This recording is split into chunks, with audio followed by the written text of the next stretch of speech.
If you like extreme music but can't get into that song, you're being a pain in the ass. All right, what's up, hot Cheeto flavored Mountain Dews? At this point, I can just start making up snacks and they'll probably eventually be real. What's up, Cheez-It flavored Pop-Tarts? What's up, Hershey's Cucumbers? What's up, Imitation Crab Jawbreakers? Welcome to Guarsenio's High School CD Booklet Review! The YouTube show where I go through all the albums I bought in high school and piss a couple of people off by saying things like, Slipknot is a hardcore band! I've already done my big Slipknot is a hardcore band rant on this show back when I talked about the self-titled album, so if you want context for this, go check out that episode. But yeah, dude, they're a hardcore band. They're essentially Bad Luck 13 if someone paid them millions of dollars to stop turning their shows into ECW matches. And then they took the money and only kind of listened. So that's the thing I want to talk about on this episode. How did a band this weird and this aggressive become so huge? I get that in the 90s, popular culture was sort of warming up to metal.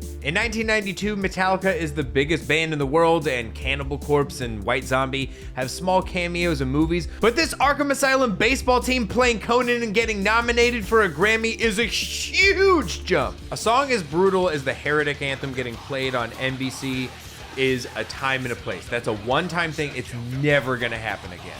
Before we move on from this, I just want to give a shout out to the Slipknot's bit and to Conan. Obviously, he's the biggest inspiration for our show, and the Slipknot's bit with John Glazer is unmatched. Ladies and gentlemen, please welcome the wonderful humor of the Slipknots.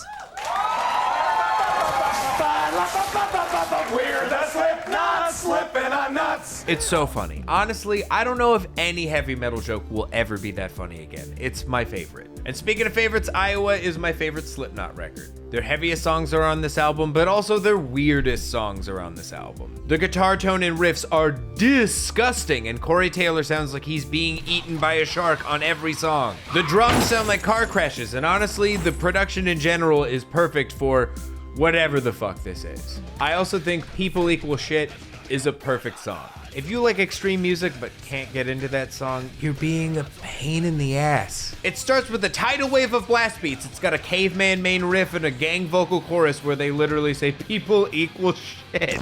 If you are participating in any aggressive genre of music and can't find something to like about that, you have decided to not have fun. You hear that? What is that? Is that a kazoo? It is! It's a fucking kazoo! But that's just for aggressive metal fans. I have no fucking idea how this made it to the mainstream. Like, how can a song as sloppy and fucked up as Left Behind get nominated for a Grammy in the year 2000, but today, Mastodon and Baroness can't even win one? I usually like to have a narrative around an album or a band, even if it's just one I made up. But I can't figure this out. Metallica essentially went easy listening on the Black Album. I understand why they were huge. Nowadays, we know he's a monster, but at the time, Marilyn Manson was regrettably a dark and mysterious sex symbol. I understand why he was huge. This is a group of 9 dudes who look like the evil versions of wacky, inflatable, arm-flailing tube men. Kinks were shamed back then. There's no way they were pushed for their sex appeal. How did this happen? Whatever, let's talk about this album art. This looks like Baphomet's middle school portrait from the 80s. This looks like when you Google image search Evil Goat Transparent and then you go to save the picture from wickedpng.com or whatever, and the background is still in the picture! Is this a relatable joke, or have I just been the host of my own YouTube show for too long? What's the deal with these tier ranking guys? Do they really need a whole chart just to tell everyone they like In-N-Out Burger? This looks like when my printer runs out of ink when I'm trying to photocopy a donkey. This is what my mom from Queens thinks every animal at a petting zoo is. Oh, get him away from me! He's gonna eat my fingers! Ma'am, that's a frog.